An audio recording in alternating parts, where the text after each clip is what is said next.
Welcome to Mind Matters with Dr. Michelle. International speaker and author of 14 best-selling books, Dr. Eddie Connor is here, and we're talking about the mask of masculinity. Stay tuned for the conversation. We're going to take a quick break, share your thoughts on Facebook and Instagram at Mind Matters with Dr. Michelle.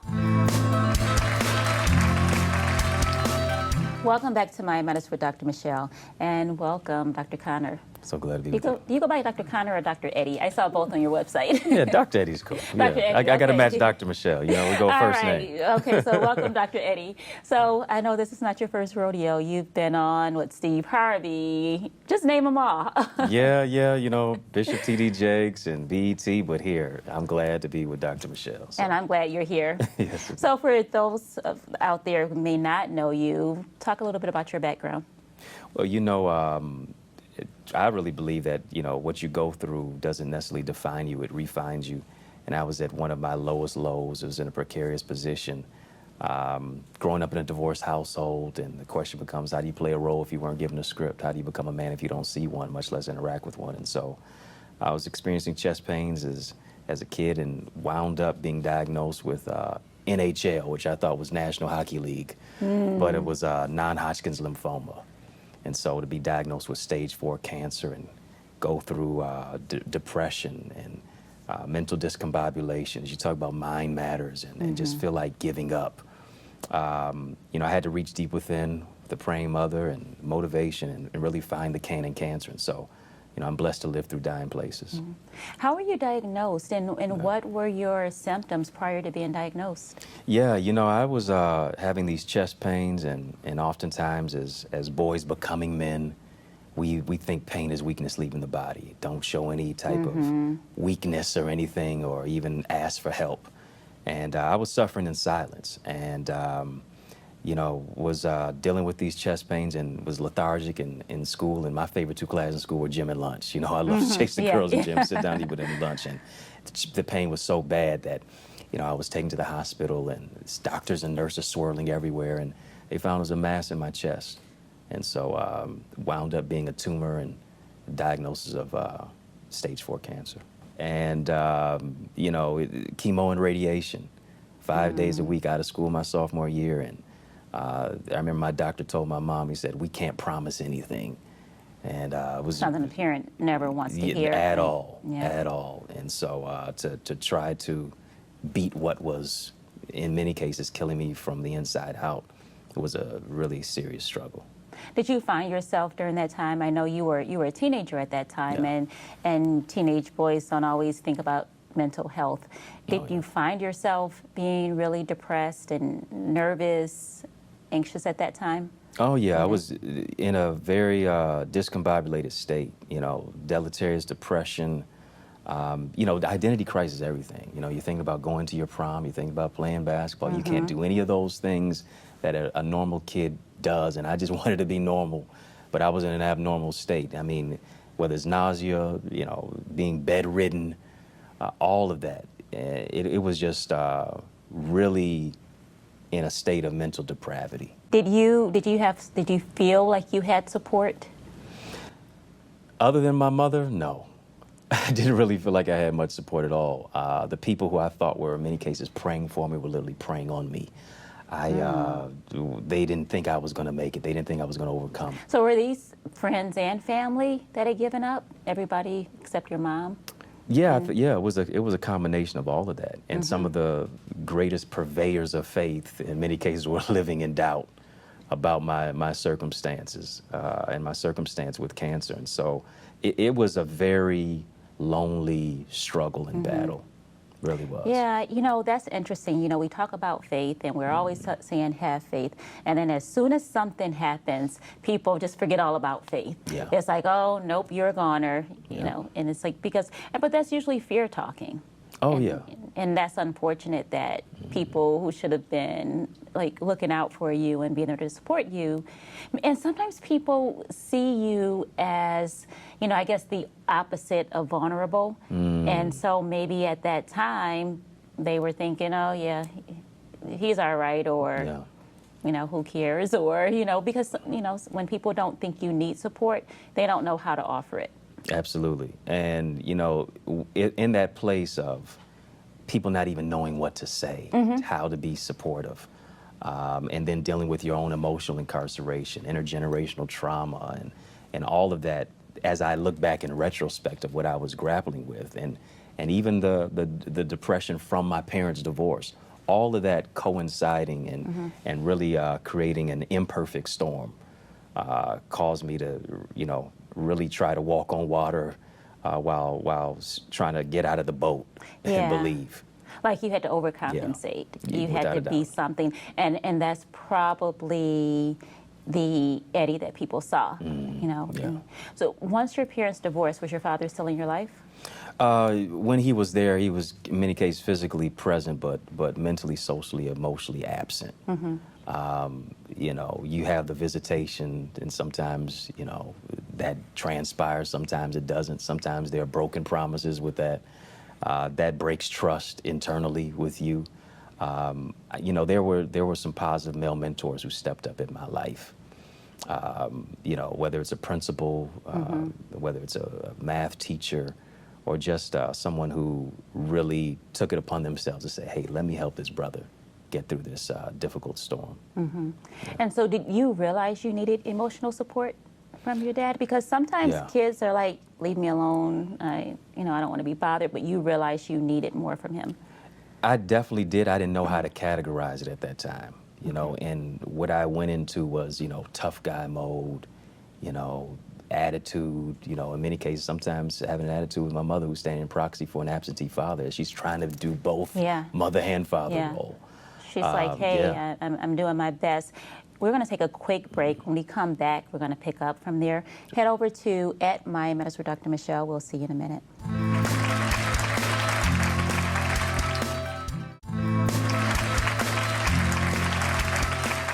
Welcome back to My Medicine with Dr. Michelle. So, Dr. Eddie, you realized your father's lack of emotional support was a big deal. It wasn't enough for him to be physically present. No. And do you think he knew that, or did he just not know? Now that you're an adult, can you say, okay, he just didn't know how to be there? Yeah, I think maybe he didn't know. Maybe he, was really clouded mentally by dealing with a son who, had cancer and didn't know how to do it. My father never even visited me one day in the hospital as I was going through my ordeal with cancer. And so were you close prior to that? Yeah. He grew up playing basketball. I wanted to be like him. I look like him. Okay. And so there was some bitterness because of him not being there. Yeah. I think every, boy wants to emulate his dad in some way, shape, or form. And when he can't, he's going to look someplace else. For me, it was athletes. It was brothers in the community. It was sometimes the guys not doing the right thing in the hood, and all of that was something that I was really grappling with internally, but I didn't necessarily know how to categorize it. Yeah. And so you talk about the mask of masculinity. You even wrote a book about it. Yes. What is the mask of masculinity? Yeah, the mask of masculinity is really the whole aspect that oftentimes us as men in society, we're not given the opportunity to be vulnerable. Because oftentimes vulnerability and masculinity cannot coexist in the same space.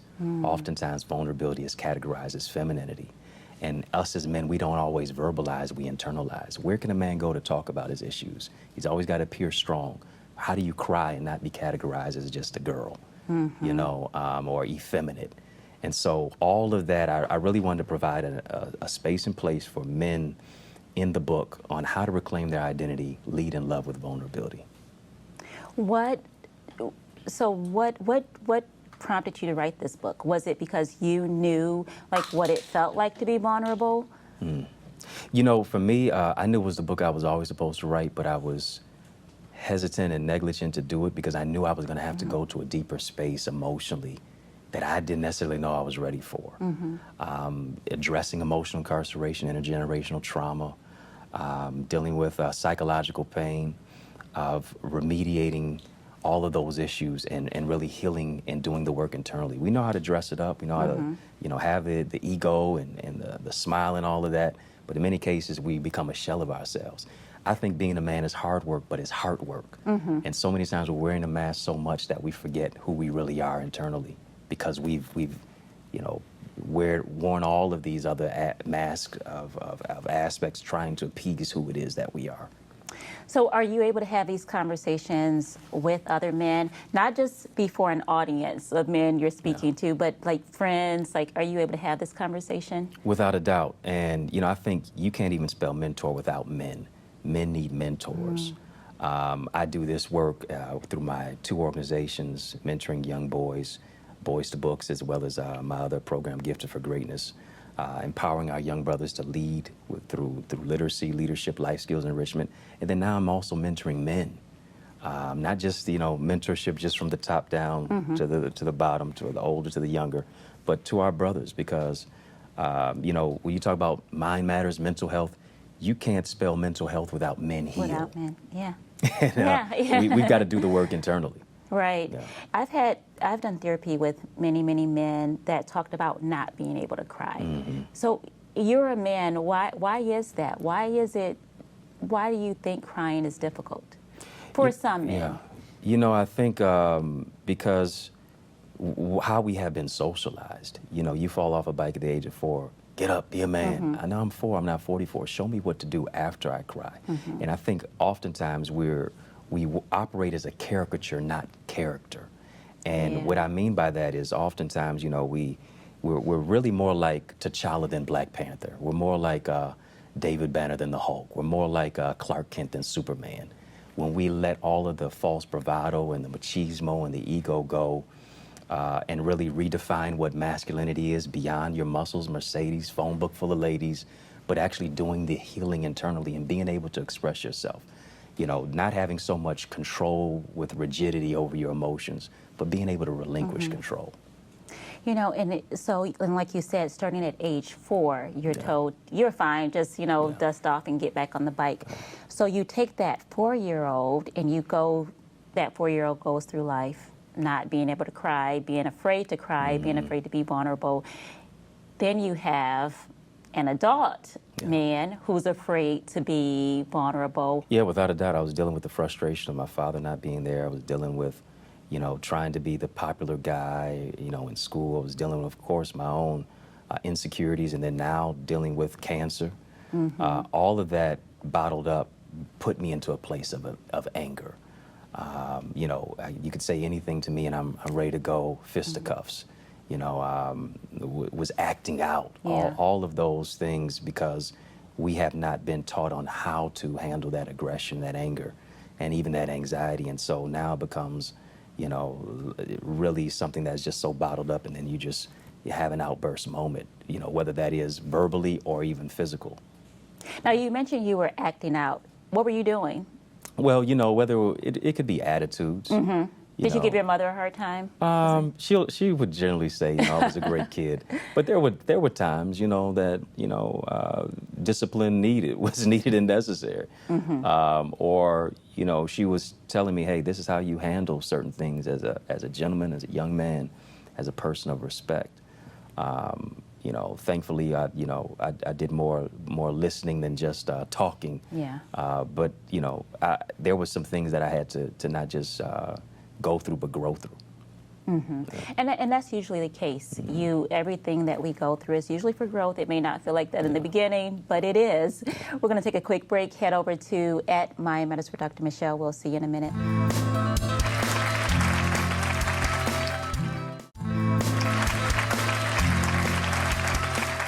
Welcome back to My Matters with Dr. Michelle. So, Dr. Eddie, you have another book here with you today, Dear Queen, and this ties into Mask of Masculinity, right? It does. It does. You know, when you think about all the alpha male affinity talk, the hypermasculinity, even some of the negative vitriolic language that is castigated towards women, I really wanted to write a book that gives redress to that and really puts things in the proper context. And so, you know, I wanted to really focus on how to wear your crown, walk in authority and authenticity for our sisters moving into a greater space and place of society, but also our brothers being able to champion and celebrate that. Oh, wow. I love that. Yeah. And so is this something, what motivated you to write this book? Well, I think really what motivated me is really seeing the preeminent queen helping me to live through dying places, that being my mother. And then Malcolm X's quote that said, the most neglected, unprotected, and disrespected woman on the planet is the black woman. And oftentimes us as black men, we stand on the sidelines when you stand on the front lines. And so I think it's all right for us as men to get in a fight with you, celebrate you, and not be intimidated. You know, whoever you intimidate is who you will eliminate. But being able to celebrate and champion and really push your growth as well as the next level is important. How do you really, as a man, how do you really protect the black woman? I think you do that with more than just words. I think it's in actions, and that's not always, you know, drawing a gun or balling up your fist. I think it is honoring your emotions. I think it is being able to lead, not just always from the front, but sometimes you lead from beside. I think it's not behind every good man is a good woman, but beside, you know? Yeah. And so being able to do that, because certain people have, you know, more intangibles or are better well equipped to handle certain things than you are. She may be more gifted than you in a certain area. Not being intimidated by that, but being able to listen, and then not just being so linear, but looking at things panoramically. Yeah, you know, I think that men get all this credit for handling situations in a more practical manner and, you know, being able to stay calm, you know, under stress. But a lot of times women are the ones who can say, hey, we're going to get through this. But women don't get that credit. Like, I don't know why. Because to me, it's so obvious, I guess, because I'm a woman. But it just seems like women are great leaders. Yeah, and I think, you know, you even think about a woman, you know, both men have, a man and a woman have the flu. A man is under the bed, a woman's gonna put on, you know, her makeup, she's gonna grab her children, she's gonna pray and slay and make sure that all the negative stuff gets out of the way. Woman is an incubator by nature. You know, you give a woman groceries, she's gonna give you a meal. You give her a house, she'll give you a home. You know, you give her some mess too, she's gonna give you some stress back. But, you know, I think it really speaks to the whole aspect that you can give a woman less and she's gonna do more with it. Whether that's in your house all the way to the White House, she's going to make it happen. So there are a lot of people who can relate to your story as far as, you know, having a father who's either not there at all, who's physically there and just not emotionally there. What tips can you offer to let them know, hey, it's okay, you're still good?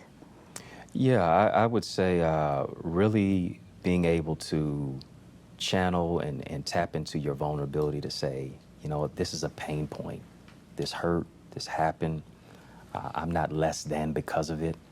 But tapping into your vulnerability first and foremost, I think is important. I think also honoring your humanity. You know, we get so focused on our profession that we forget we're a person. Yes. We're so focused on being a human doing, but we really need to be a human being. And I think honoring that humanity, and then also taking some time to process what's going on emotionally and mentally within ourselves. A lot of times we've been gaslighted. We're dealing with trauma and triggers. Dr. Freud said, Sigmund Freud, we are in adulthood where we have experience in childhood. Until we remedy and heal the child internally, you can never be the queen, you can never be the king that you were created to be. So I think those are some important points. Very important, and most adults are still dealing with some childhood trauma. It's just that sometimes you can't deal with it because you don't realize repression is very, very strong.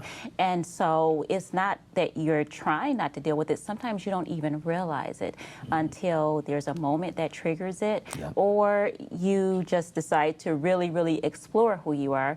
And not a lot of people are taking time to do that. You're so right. And that's such a powerful point you make, because, you know, if we don't heal, we'll bleed on people who didn't cut us.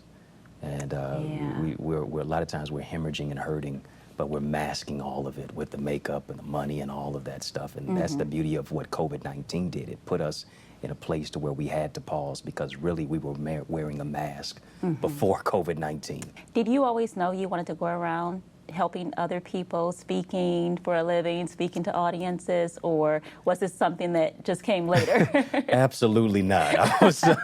I was a shy guy. I did not want to talk in front of in the classroom, much less in front of you know, a space and place like this. Seeing myself doing TV, everything I'm doing now, I never saw myself doing. I had to get to a place of maturity, and then even began writing my story with a dollar and a dream to my name in a dorm room with my first book. Now I'm 14 books later in, so Yes, 14 books. yeah, Congratulations. Yeah, thanks so much. So, Dr. Eddie, how can people connect with you, and how can they find your books? Absolutely. I like to say the revolution not only be televised, it'll be digitized. So they can go to my website. It's dreddieacademy.com. I have an academy where we focus on faith, identity, relationship, speaker training, emotional wellness, healing, transparency, and development. It's a digital space and place where people can get in touch with that. They can get my book, The Mask of Masculinity, dreddieacademy.com/men. As well as they're available on Amazon, Barnes & Noble, iTunes, Audible, wherever books are sold. They can get that there as well. And then, of course, Facebook, Instagram, Twitter, at Eddie Connor Jr. Wonderful.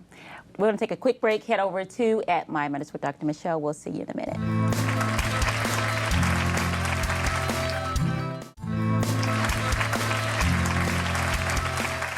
Thank you for watching today. Do you try to control people and situations? This is a common anxiety response. Release the need for control and watch your relationships and anxiety improve. Head over to @My Matters with Dr. Michelle to share your thoughts about today's episode and more.